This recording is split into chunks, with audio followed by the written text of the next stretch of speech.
الموضوع اتحول من وجهة نظر فنية لخناقة ما بين جمهور الزمالك والأهلي. استبعاد مصطفى محمد واستدعاء حمزة عبد الكريم وأقطاي اتحولت فعلا لخناقة على السوشيال ميديا وفي الإعلام ما بين الزملكاوية والأهلاوية.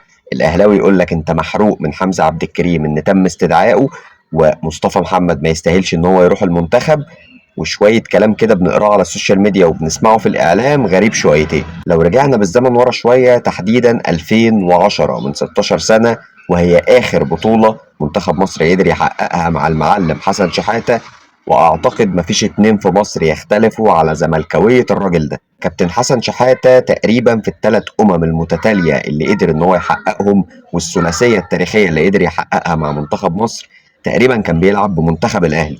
ولكن حرفيا في الفترة دي لعيبة النادي الأهلي كانوا يستاهلوا إن هم ينضموا للمنتخب، وكان يستاهل نقول إن طالما الأهلي بخير المنتخب بخير. المقولة والمبدأ اللي كابتن حسن شحاتة رضانا بيه، وبقالنا 16 سنة ماشيين ورا المقولة دي، وللأسف هي اللي موديانا في داهية. فين اللعيبة دي كان يستاهل إن هم ينضموا لمنتخب مصر، لأن هم كانوا بينافسوا لعيبة عالمية في بطولة أفريقيا. ولكن مقولة طول ما الأهلي بخير منتخب مصر بخير، وطول ما المنتخب بياخد لعيبة من الأهلي فالمنتخب بخير، فالأهلي كده كده بخير طول عمره، أو في الألفية الجديدة في القرن ال21، ومنتخب مصر مش بخير بقاله 16 سنة.